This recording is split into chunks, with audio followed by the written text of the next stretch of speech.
दोस्तों, आप लोगों की डिमांड पर मैं आज की वीडियो में ऐसी ट्रू क्राइम स्टोरीज लेकर आया हूं जो रोड ट्रिप के दौरान घटी थी। और अगर आपको ये स्टोरीज अच्छी लगें और आप ऐसी और स्टोरी सुनना चाहते हैं तो कमेंट्स में ज़रूर बताना और इस वीडियो को लाइक और हाइप भी करना। अगर अभी तक आपने चैनल सब्सक्राइब नहीं किया है तो चैनल भी सब्सक्राइब कर लेना। तो चलिए शुरू करते हैं आज की पहली कहानी। 29 अगस्त 2002 की रात करीब 9:30 बजे 31 साल की ऑड्री हेरन ने अपने घर पर फ़ोन किया। उसने बड़ी खुशी से बताया कि उसे सैलरी में इंक्रीमेंट मिला है। उसके पति जेफ ने भी उसे बधाई दी। फिर ऑड्री ने बताया कि वो कैटस्किल न्यूयॉर्क के Columbia Greene long term health care facility में अपनी नर्सिंग शिफ्ट खत्म करने वाली है, जहां वो पार्ट टाइम काम करती थी।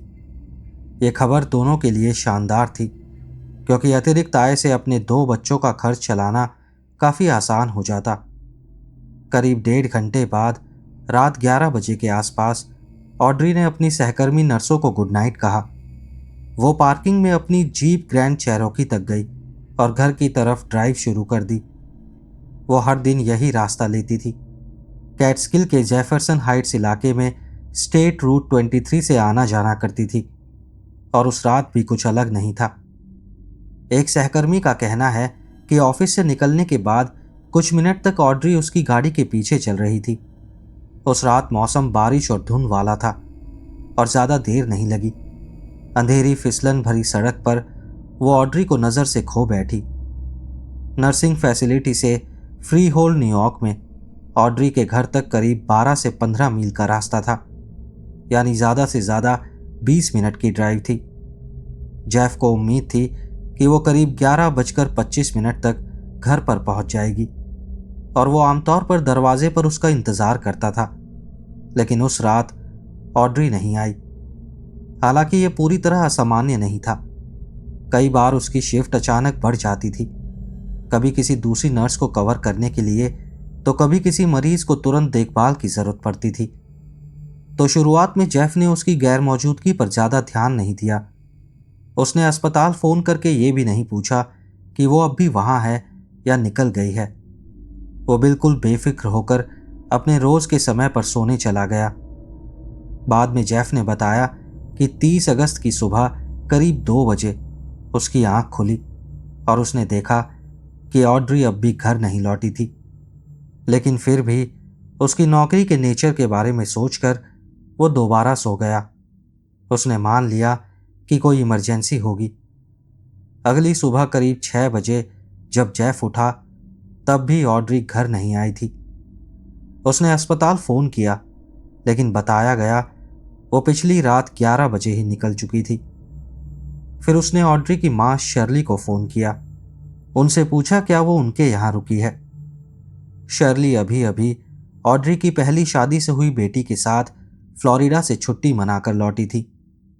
माँ बेटी के मिलने की खुशी स्वाभाविक थी, तो जेफ को लगा शायद ऑड्री उसी रात माँ के घर चली गई हो, लेकिन वो वहाँ भी नहीं थी। शर्ली ने बताया ऑड्री वहाँ नहीं है और न्यूयॉर्क लौटने के बाद से उसकी बेटी से एक बार भी बात नहीं हुई है। तभी साफ हुआ कि कुछ गड़बड़ है। जेफ और शर्ली दोनों ऑड्री की सुरक्षा को लेकर बहुत चिंतित हो गए। सुबह 10 बजे बेचैन जेफ ने ऑड्री की सौतेली माँ से संपर्क किया, जो एक पुलिस ऑफिसर थी। उन्होंने मिसिंग पर्सन रिपोर्ट दर्ज कराने में मदद की, लेकिन उन्होंने ये भी सलाह दी कि ऑड्री के दोस्तों को फ़ोन करो, शायद किसी ने उसे देखा हो। किसी भी मिसिंग पर्सन केस में पहले 48 घंटे बहुत अहम होते हैं और अगर किस्मत साथ दे तो जेफ कुछ अनहोनी होने से पहले उसे ढूंढ सकता था। ऑड्री की एक दोस्त करीना को याद है, उसी दिन करीब 1 बजे उसे जेफ का वॉइसमेल मिला। हाय करीना, मैं जेफ हेरन बोल रहा हूँ। हम ऑड्री को ढूंढ नहीं पा रहे। अगर तुमने उससे बात की हो तो प्लीज़ मुझे कॉल करना, धन्यवाद। करीना ने बाद में कहा उस वॉइसमेल में सबसे अजीब बात जेफ का लहजा था। उसकी पत्नी 12 घंटे से ज़्यादा समय से गायब थी, लेकिन करीना के मुताबिक उसकी आवाज़ में अजीब सी बेरुखी थी। करीना ने कहा, आप सोचेंगे वो घबराया हुआ होगा, बेचैन होगा, लेकिन वो बस धीमी उदास आवाज में बोल रहा था, जैसे पहले ही हार मान चुका हो। तलाश शुरू हुए सिर्फ 1 दिन हुआ था और वो ऐसे बोल रहा था जैसे सब कुछ खत्म हो चुका हो। करीना ने खुलकर कहा, उस वॉइसमेल में जेफ चिंतित नहीं लग रहा था, बस उदास लग रहा था। करीना सोच रही थी जेफ ने सुबह उसे पहले फोन क्यों नहीं किया, जबकि वो ऑड्री की सबसे अच्छी दोस्तों में से थी और ऑड्री पहले भी उसके यहां रुक चुकी थी। उसे यह भी अजीब लगा कि 1 दिन भी पूरा नहीं हुआ था और जेफ की आवाज में घबराहट की जगह थकान और उदासी थी। करीना ने यह भी बताया कि जेफ कभी कभी बहुत कंट्रोलिंग हो जाता था। ऑड्री ने बताया था कि अगर वो उसके बिना कहीं जाती थी तो वो बार बार चेक करता था। तो उसके हिसाब से लगभग 7 घंटे तक उसकी लोकेशन को लेकर बेपरवाह रहना बहुत संदिग्ध था। जिस शाम उसे मिसिंग रिपोर्ट किया गया, ऑड्री के दोस्त इकट्ठा हुए और उस पूरे रास्ते पर चले जहां से वो घर लौटती थी। वो सभी लोग उसका या उसकी जीप का कोई निशान तलाश रहे थे। दोस्तों ने सोचा शायद बारिश की वजह से उसने कोई दूसरा रास्ता लिया होगा, लेकिन उन्हें पता था वो कौन से छोटे रास्ते से जाती, इसलिए उन्हें लगा कि वो और उसकी कार तुरंत मिल जाएंगे। लेकिन पूरे रास्ते में ऑड्री का एक भी निशान नहीं मिला। ऐसा लगा जैसे वो और उसकी गाड़ी हवा में गायब हो गए हों।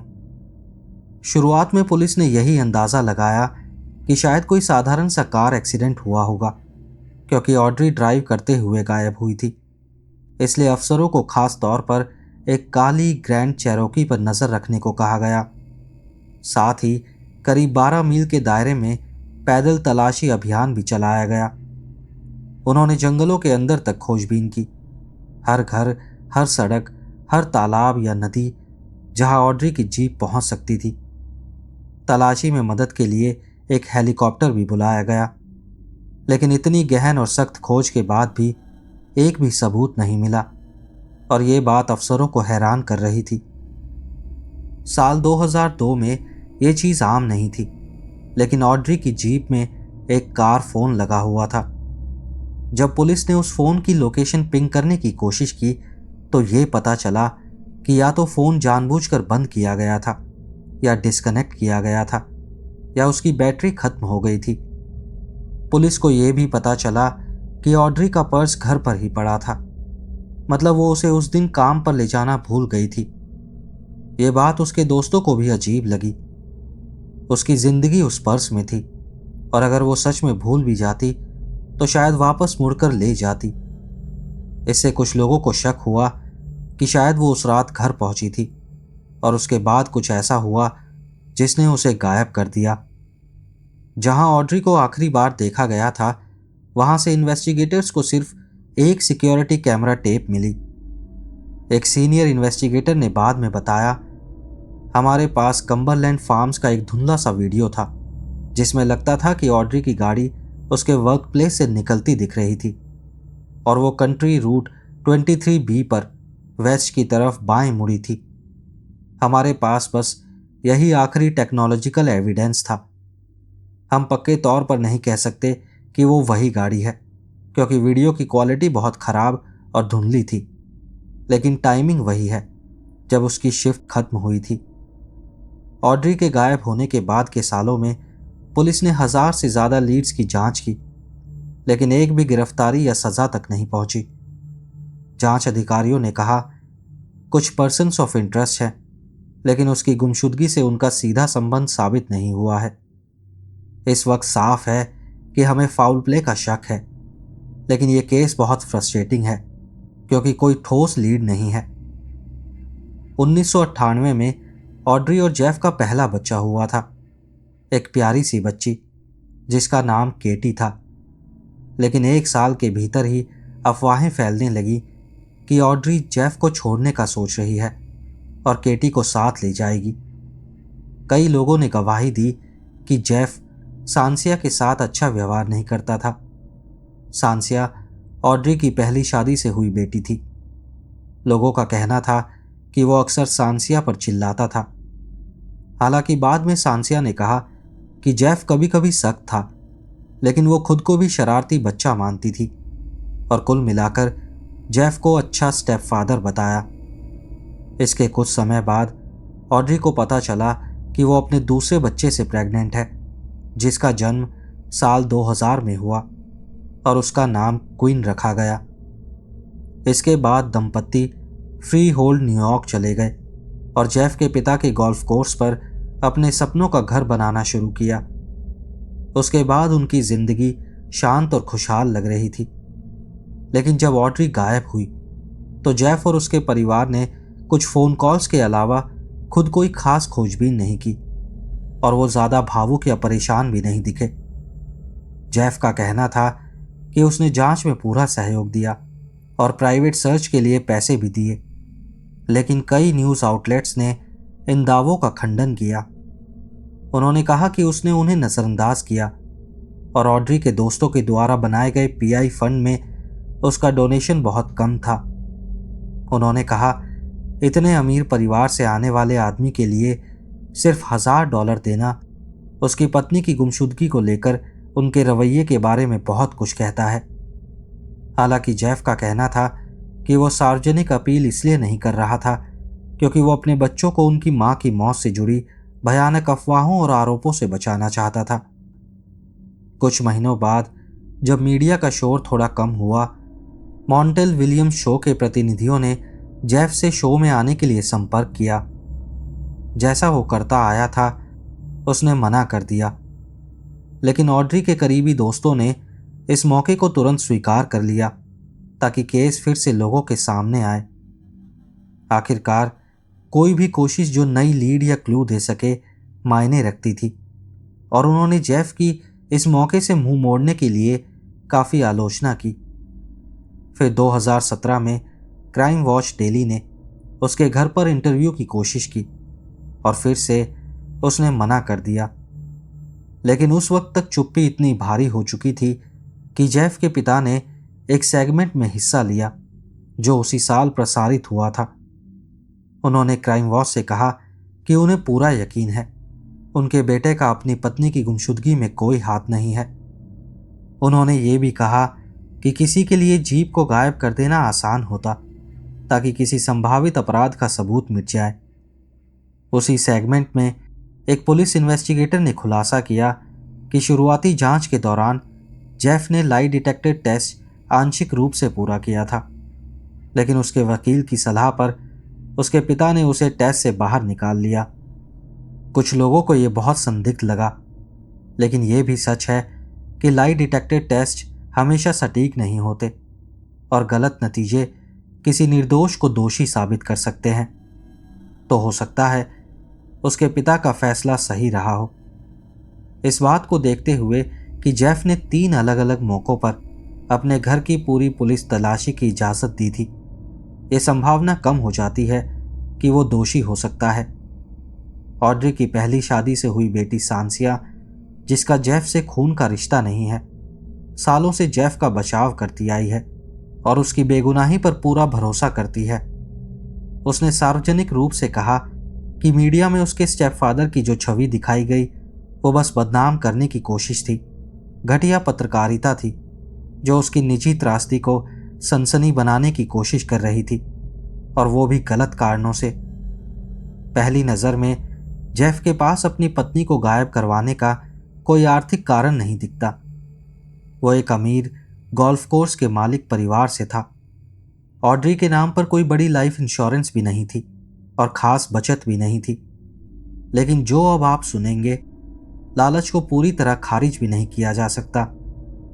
जेफ के पिता उस गोल्फ कोर्स के सिर्फ आंशिक मालिक थे जिसने उन्हें अमीर बनाया था। दूसरा मालिक एक रशियन नागरिक था जिसके बारे में माना जाता था कि उसका संबंध ऑर्गेनाइज्ड क्राइम से था। वो भी उसी गोल्फ कोर्स पर रहता था और जेफ और ऑड्री के घर से ज़्यादा दूर नहीं था। जब पुलिस ने जेफ से पूछा कि क्या इस रहस्यमय रशियन का उसकी पत्नी की गुमशुदगी से कोई संबंध हो सकता है, तो जेफ ने एक दिलचस्प बात बताई। ऑड्री ने एक बार बताया था कि वो गलती से उस रशियन पार्टनर रॉन और कुछ अन्य लोगों के बीच हो रही बहस के बीच में पहुंच गई थी, जहां धीमी लेकिन तीखी आवाजों में बातें हो रही थी। जैसे ही उन लोगों को ऑड्री की मौजूदगी का एहसास हुआ, वो अचानक चुप हो गए और ऑड्री वहां से असहज और डरी हुई निकल आई। ये भी थ्योरी दी गई कि वो गोल्फ कोर्स असल में रशियन माफिया का एक फ्रंट था और धीरे धीरे वो बिजनेस से पैसा निकालते रहे जब तक जेफ के पिता उनके काबू में ना आ जाए। अगर ऐसा था तो ऑड्री की गुमशुदगी एक चेतावनी हो सकती थी कि अगर भुगतान नहीं किया गया तो अंजाम क्या होगा। लेकिन क्या हत्या जानबूझकर की गई थी या ऑड्री का अपहरण करते समय उसकी मौत हो गई थी? यह अब भी बहस का विषय है, क्योंकि पुलिस ने इस थ्योरी को कभी गंभीर जांच के लायक नहीं माना। फिर 2016 में एक टिप मिली एक महिला से, जिसकी मां उसी हेल्थ केयर फैसिलिटी में काम करती थी जहां ऑड्री करती थी। उस महिला का दावा था कि उसका भाई कई बार ऑड्री को देख चुका था जब वो अपनी मां को होस्पाइस ले जाता था और उसे ऑड्री के प्रति एक खतरनाक जुनून हो गया था। उस आदमी का इतिहास इंडीसेंट असॉल्ट और अटेम्प्टेड किडनैपिंग से भरा था और वो ऑड्री के केस में एक प्रमुख संदिग्ध बन गया। न्यूयॉर्क स्टेट पुलिस ने उसके कैटस्किल वाले घर के पास एक तालाब तक खाली करवाया और कॉप्स स्निफिंग डॉग्स ने आसपास के इलाके की तलाशी ली, लेकिन पहले की अनगिनत तलाशी की तरह यहां भी एक भी सबूत नहीं मिला। फिर भी शर्ली और सांसिया मानती हैं कि उनकी मां की मौत का जिम्मेदार वही जुनूनी आदमी है और उनका कहना है कि वो उस दिन ऑड्री की जीप में छिपा हो सकता था, क्योंकि बताया गया कि उसकी जीप के पीछे वाले दरवाजे ठीक से लॉक नहीं होते थे और शायद तभी उसके किडनैपर ने वार किया। सीसीटीवी में ऑड्री अपने वर्क प्लेस से सामान्य तरीके से निकलती दिखी थी, कोई भी असामान्य संकेत नहीं थे, लेकिन पार्किंग लॉट से निकलने के बाद क्या हुआ यह सिर्फ अंदाजा ही है। इस थ्योरी को देखते हुए यह कहना सुरक्षित है कि पुलिस ने कार एक्सीडेंट की संभावना लगभग खारिज कर दी है और अब उनका ध्यान पूरी तरह फाउल प्ले पर है। उन्होंने ये संभावना भी खारिज की कि ऑड्री खुद कहीं भाग गई हो। उसे अभी प्रमोशन मिला था और वो अपने काम से प्यार करती थी। वो एक समर्पित माँ थी और उसकी सामाजिक जिंदगी भी काफी सक्रिय थी। अगर वो भागती तो शायद किसी दोस्त को बताती या अपने बच्चों को साथ ले जाती। सालों में न्यूयॉर्क और उसके आसपास के राज्यों से कई टिप्स आई। लोग दावा करते रहे कि उन्होंने ऑड्री को जिंदा देखा है, लेकिन जैसा आप सोच सकते हैं उनमें से किसी से भी कुछ साबित नहीं हुआ। इस केस की सबसे निराशाजनक बात यह है कि जो भी मुख्य संदिग्ध हो उसे इस अपराध को अंजाम देकर सबूत मिटाने के लिए बहुत संसाधन चाहिए होते। ऑड्री के हत्यारे के पास इतना समय और साधन होना चाहिए था कि वो पूरी जीव को गायब कर सके, जैसे वो धरती से मिट गई हो। यह काम एक अकेले इंसान के लिए लगभग नामुमकिन है, जब तक कि उसके पास कोई सीक्रेट अंडरग्राउंड गैराज ना हो। और अगर ऐसा है तो इसका मतलब है एक संगठित विकृत लोगों का नेटवर्क है जो रात की सड़कों पर फंसने वाले लोगों को उठाकर गायब कर देता है। और अगर ये सच में एक तर्कसंगत संभावना है तो शायद हम में से कोई भी उतना सुरक्षित नहीं है जितना हम मानते हैं। हमें अपनी गाड़ियों में सुरक्षित महसूस करना चाहिए, लेकिन ऑड्री की गुमशुदगी दिखाती है कि अंधेरी देहाती सड़कों पर हम उतने ही असुरक्षित हैं जितने हमारे पूर्वज थे। और जैसे पहले हुआ करता था वैसे ही आज भी शिकारी हाईवे पर घूमते हैं और अपने अगले शिकार की तलाश में रहते हैं।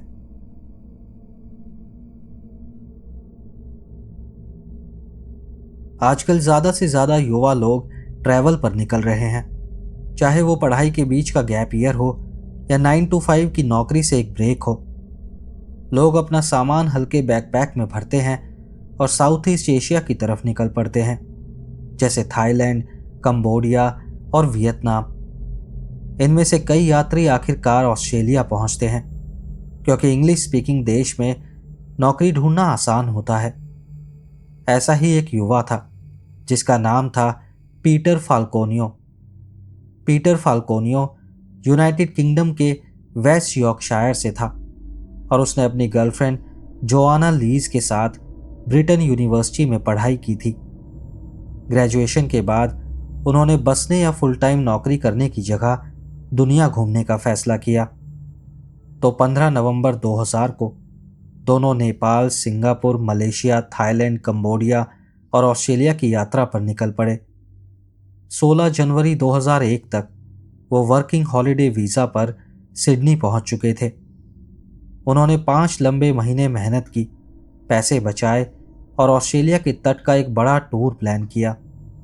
25 जून को वो रोड ट्रिप पर निकले, जिसमें सिडनी, कैनबेरा, मेलबर्न, एडिलेड और ब्रिस्बेन जाने का प्लान था।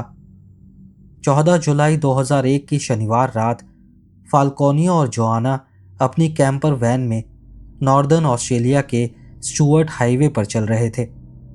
उनकी डेस्टिनी डेविल्स मार्बल्स थी, जो एक वाइल्ड लाइफ कंजर्वेशन एरिया है। फाल्कोनियो गाड़ी चला रहा था और उसकी गर्लफ्रेंड जोआना पैसेंजर सीट पर बैठी थी। लेकिन उन दोनों ने एक चीज़ नोटिस की कि बैरो क्रीक के एक रोड हाउस से निकलने के बाद से एक कार उनका पीछा कर रही थी और उन्हें लगा कि वो बस ओवरटेक करेगी। लेकिन जब सफ़ेद टोयोटा 4 व्हील ड्राइव उनके बराबर आई तो उसका ड्राइवर पागलों की तरह इशारे करने लगा कि वो तुरंत गाड़ी रोकें।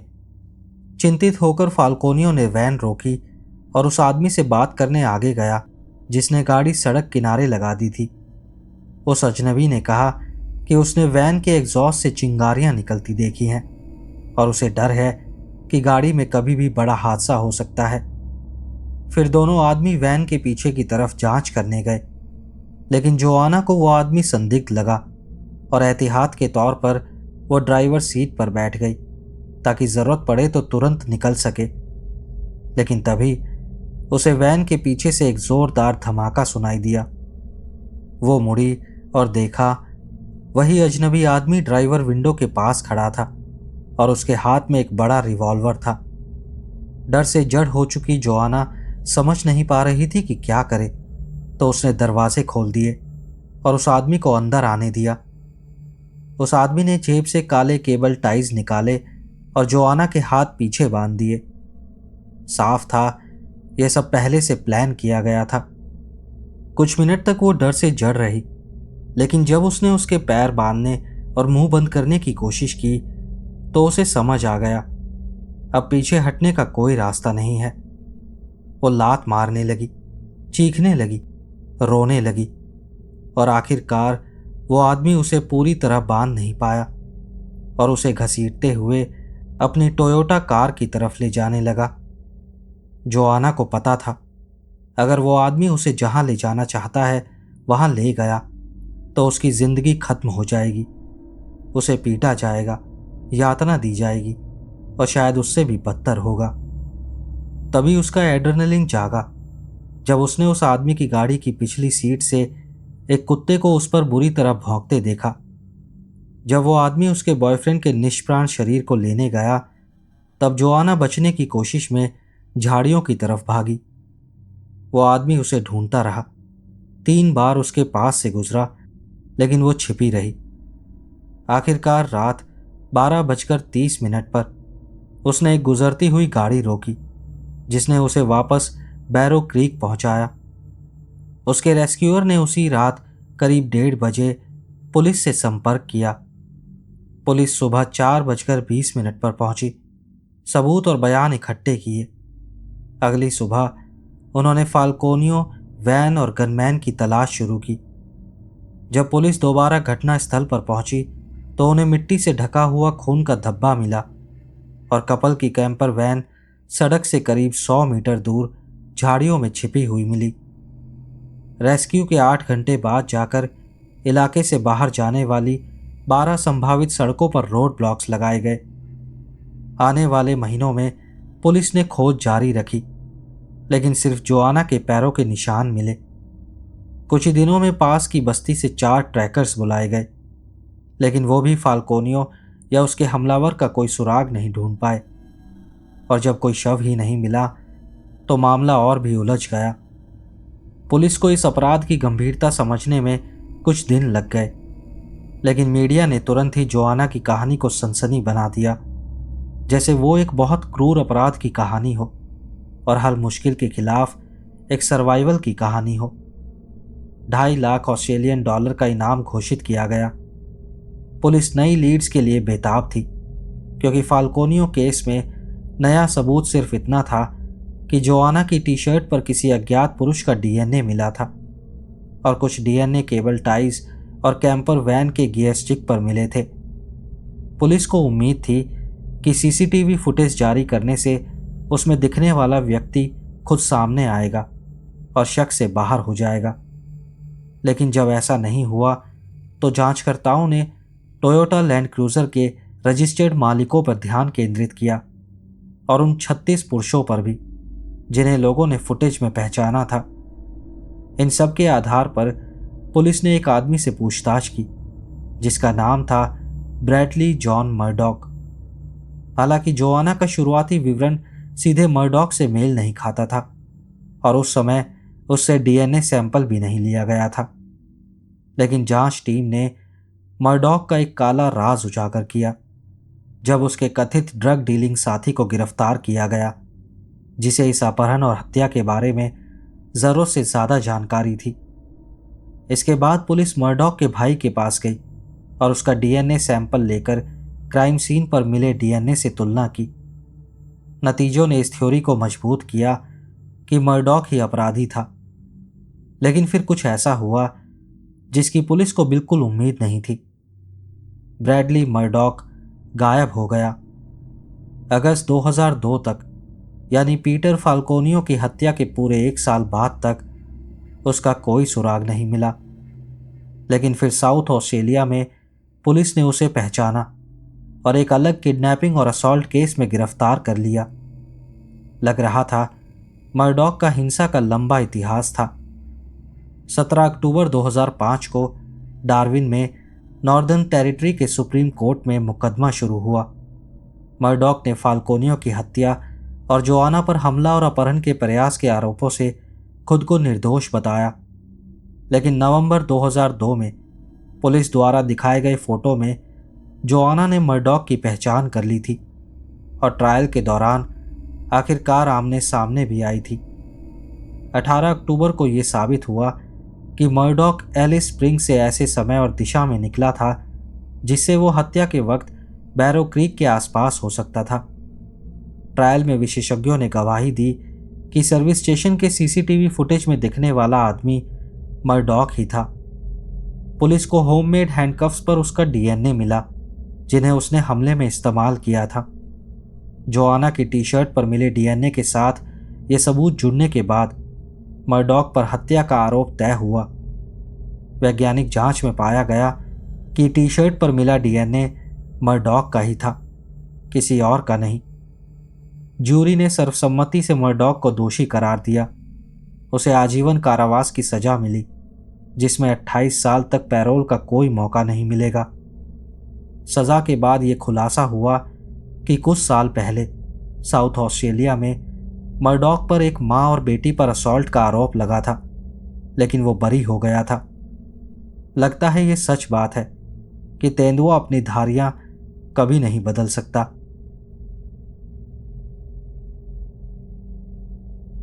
ये बात 1980 की है, जब हमारे पास ना तो डैशबोर्ड जीपीएस होता था न गूगल मैप्स। रास्ते में मदद करने के लिए कुछ भी नहीं होता था। हमारे पास बस वो पुराने कॉफ़ी के दाग लगे हुए रोड मैप्स होते थे और वही हमें रास्ता दिखाते थे। लेकिन इससे पहले कि आप लोग सोचो कि मैं पुराने आसान और खुशहाल दिनों को याद कर रहा हूँ, तो ऐसा बिल्कुल नहीं है। मैं तो लाखों डॉलर में भी वो वक्त वापस नहीं लूँगा, क्योंकि अगर मेरी जवानी में जीपीएस होता तो शायद मैं गाड़ी चलाते वक्त उन मुसीबतों में नहीं फंसता। आज मैं आपको 2 घटनाएं बताने वाला हूँ और पहली वाली घटना बॉर्डर के उस पार मैक्सिको में हुई थी। मैं ऑरेलिया से हिडाल्गो तक 40 मील की ड्राइव कर रहा था और उन दिनों वहाँ सिर्फ 2 ही रास्ते थे। एक था नेशनल रोड, जो इतना बुरा भी नहीं था, लेकिन दूसरा था ओल्ड नेशनल रोड, और मुझे पूरा यकीन है वो किसी क्रूर इंसान ने डिज़ाइन किया था। वो एक पहाड़ी हाईवे था जिसे लोकल लोग मील कुम्ब्रेस कहते थे, जिसका मतलब है 1000 मोड़। और नाम बिल्कुल सही था, क्योंकि उसके कुछ हिस्से ऐसे थे जैसे आप रोलर कोस्टर पर बैठे हों। मैंने सुना था कि कई ड्राइवरों को तो सच में उस रास्ते पर चलते हुए चक्कर आने लगते थे। लेकिन अजीब बात यह है, वो ड्राइव करने में जितना डरावना था, वहाँ उतने ही शानदार नज़ारे मिलते थे जो शायद ज़िंदगी में कभी भी देखने को ना मिले। अगर आप बहुत धीरे और संभल कर चलो तो वो सफ़र सच में काफ़ी खूबसूरत हो सकता है। मेरे दादा को वहाँ ड्राइव करना बहुत पसंद था। लोग कहते थे वो थोड़ा घुमक्कड़ थे, और शायद थे भी, लेकिन मील कुम्ब्रेस के बारे में वो सही थे। कभी कभी इनाम सच में खतरे से बड़ा होता था। तो एक दिन मैं और मेरे दादाजी मील कुम्ब्रेस पर ड्राइव कर रहे थे, बस आराम से चल रहे थे। और जब पूरी तरह अंधेरा हो गया तो दादाजी ने सोचा कि घर लौटने से पहले हाईवे पर एक आखिरी चक्कर लगा लें। मैं खिड़की से बाहर देख रहा था, आसमान में तारों को निहार रहा था। वहां तारे कितने साफ दिखते हैं, इस पर यकीन ही नहीं होता। जब भी मैं बचपन में मैक्सिको जाता था, यह मेरा सबसे पसंदीदा काम होता था। एक बच्चे के तौर पर मैं बस इस सोच में खो जाता था कि यह ब्रह्मांड कितना विशाल है। लेकिन तभी अचानक दादाजी ने ब्रेक इतनी जोर से मारी कि मैं सीट पर जोर से आगे की तरफ झटका खा गया। मुझे लगा शायद हम किसी एक्सीडेंट से बाल बाल बचे हैं। लेकिन जब मैंने आगे सड़क पर देखा, वहां कोई गाड़ी नहीं थी। मैंने दादाजी से पूछा कि क्या हुआ। मुझे लगा शायद उन्हें कुछ गलतफहमी हुई है, लेकिन वो सच में बुरी तरह घबराए हुए दिख रहे थे और गाड़ी को पीछे की तरफ घुमा रहे थे। वो मेरे बड़े, मजबूत, सबसे बहादुर दादा थे, और वो किसी चीज से डरे हुए थे। तो जाहिर है मैं भी घबराने लगा। जैसे ही वो गाड़ी मोड़ रहे थे, मैं सीट पर मुड़कर पीछे देखने की कोशिश कर रहा था। आखिर वो किससे भाग रहे थे? लेकिन सड़क पर अब भी कुछ नहीं था। फिर जैसे ही हम तेजी से वहां से निकल रहे थे, मैंने सड़क के किनारे पेड़ों के बीच कुछ हिलता हुआ देखा। वो बस एक परछाई थी, लेकिन साफ दिख रहा था कि वो इंसान था, और वो कुछ लंबी और भारी चीज पकड़े हुए था, जो बाद में मुझे समझ आया कि एक बंदूक थी। सालों बाद मुझे पता चला कि उन रास्तों पर बैंडिडोस काम करते थे। वो आमतौर पर कार्गो ट्रक्स को या मैक्सिको से आने जाने वाले अमीर बिजनेसमैन की चमकदार गाड़ियों को निशाना बनाते थे। लेकिन जब मेरे दादा ने उन लोगों को पेड़ों से निकलकर हमारी तरफ आते देखा, तो उन्होंने कोई जोखिम नहीं लिया। यह मेरे बचपन की सबसे डरावनी घटना थी। लेकिन असली डर शायद इस बात से आया था कि मैंने अपने दादाजी को इतना डरा हुआ देखा। दूसरी तरफ मेरे 30s की एक कहानी है, जब मैं अकेला ड्राइव कर रहा था। डरने के लिए किसी बचकानी कल्पना की जरूरत नहीं पड़ी। वो डर सीधा दिल में उतरा था।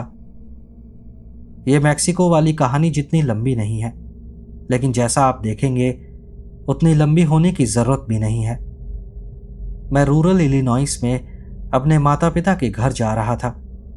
वो रास्ता मैं अनगिनत बार तय कर चुका था, इसलिए मैं लगभग ऑटो पायलट मोड में था। तो जब मेरी नज़र के कोने में मुझे एक हिरन की झलक दिखी, तो मैंने तुरंत ब्रेक मार दी ताकि 60 की स्पीड में मैं उसे टक्कर न मार दूं। मेरा दिल जोर जोर से धड़क रहा था। मैं वहीं बैठा इंतजार कर रहा था कि वो सड़क पर भागकर आए, लेकिन कुछ भी नहीं हुआ। मेरी गाड़ी की अंदर वाली लाइट खराब थी, इसलिए मैं पैसेंजर सीट पर एक छोटी टॉर्च और एक मैप रखता था।